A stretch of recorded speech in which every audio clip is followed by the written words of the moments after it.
இப்போ நம்ம வண்டியில ஆயில் ஃபில் பண்ணும்போது பார்த்துருப்போம். அந்த ஆயில் இருந்த கண்டெய்னரை பார்க்கும்போது 20W40 அப்படிங்கிறதெல்லாம் நம்ம பார்த்துருக்கலாம். அந்த 20W40 அப்படிங்கிற அந்த கோடு வந்து எதை மீன் பண்ணுது அப்படிங்கிறத இந்த வீடியோவில் தெளிவாக பார்த்துடலாம். ஸோ இப்போ SAE அப்படின்னு சொல்லுவாங்க, சொசைட்டி ஆஃப் ஆட்டோமோட்டிவ் இன்ஜினியர்ஸ் அப்படின்னு சொல்லிட்டு.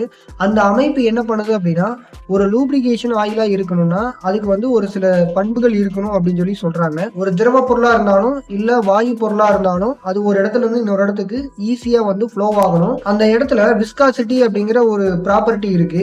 அந்த விஸ்காசிட்டி அப்படிங்கிறது என்னன்னா, எவ்வளவு தூரம் அந்த பொருள் வந்து மூவ் ஆகுது அப்படிங்கிறது. அதாவது விஸ்காசிட்டி அப்படிங்கிற பண்பு ரொம்ப கம்மியாக இருந்துச்சுன்னா அந்த திரவ பொருளோ இல்லை வாயு பொருளோ ஒரு இடத்துல இருந்து இன்னொரு இடத்துக்கு ஈஸியாக ஃப்ளோ ஆயிரும். இப்போ அந்த விஸ்காசிட்டியோட வேல்யூ அதிகமாக இருந்துச்சு அப்படின்னா அந்த திரவ பொருளோ இல்லை வாயு பொருளோ ஒரு இடத்துல இருந்து இன்னொரு இடத்துக்கு மூவ் ஆகிறதுக்கு கொஞ்சம் சிரமப்படும் அப்படிங்கிறது தான் இந்த விஸ்காசிட்டி அப்படிங்கிற பண்பு. சொசைட்டி ஆஃப் ஆட்டோமோட்டிவ் இன்ஜினியர்ஸ் பார்த்தீங்கன்னா 3 விதமான லூப்ரிகேட்டிங் ஆயிலை வந்து கொடுக்குறாங்க. ஃபர்ஸ்ட் இருக்கக்கூடிய கிரேடு பார்த்தீங்க அப்படின்னா விண்டர் கிரேட் அப்படின்னு சொல்லலாம். இப்போ உங்களோட லூப்ரிகேட்டிங் ஆயில் பார்த்தீங்கன்னா 0W 5W 10W இந்த மாதிரி வந்து குறிச்சிருந்தாங்க அப்படின்னா அந்த W அப்படிங்கிறது வின்டர் சீசனை மீன் பண்ணதா அர்த்தம். அந்த W அப்படிங்கிற எழுத்துக்கு முன்னாடி இருக்கக்கூடிய அந்த நம்பர் பார்த்தீங்கன்னா அதுதான் விஸ்காசிட்டி அப்படிங்கிறது. இந்த விஸ்காசிட்டியை 2 விதமாக சொல்லலாம். ஒன்று கைனமெட்டிக் விஸ்காசிட்டி, இன்னொன்று அப்சல்யூட் விஸ்காசிட்டி அப்படின்னு சொல்லலாம். இந்த கைனமெட்டிக் விஸ்காசிட்டியோட வேல்யூவை தான் இந்த இடத்துல கொடுத்துருப்பாங்க. ஸோ இப்போ உங்களோட ஆயில் 10W அப்படின்னு மென்ஷன் பண்ணியிருக்காங்கன்னா வின்டர் சீசனுக்கு மட்டுமே அதை நீங்கள் பர்டிகுலராக யூஸ் பண்ணலாம்.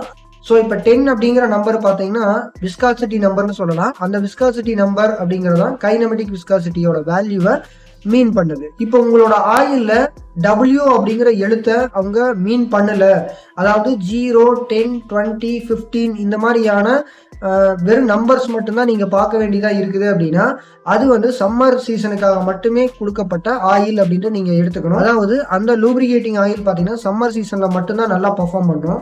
அடுத்து இருக்கிறது பார்த்தீங்கன்னா மல்டி கிரேட் ஆயில்னு சொல்லலாம். அதாவது உங்களோட லூப்ரிகேஷன் ஆயில்ல 10W40 இல்லைன்னா 20W40 அப்படின்னு சொல்லிட்டு மீன் பண்ணியிருப்பாங்க.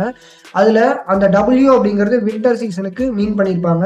அதுக்கு முன்னாடி இருக்கக்கூடிய லெட்டர் பார்த்தீங்கன்னா கோல்டான கண்டிஷனில் எவ்வளோ விஸ்காசிட்டி நம்பர் அப்படிங்கிறத சொல்லியிருப்பாங்க. இந்த W அப்படிங்கிற லெட்டருக்கு பின்னாடி இருக்கக்கூடிய அந்த 40 அப்படிங்கிற நம்பர் பார்த்தீங்கன்னா viscosity number at hot weather அப்படின்னு எடுத்துக்கலாம்.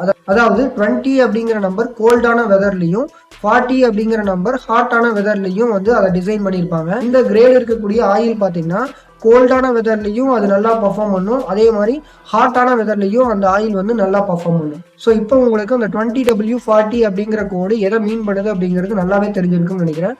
அடுத்த வீடியோவில் பார்க்கலாம். பாய்.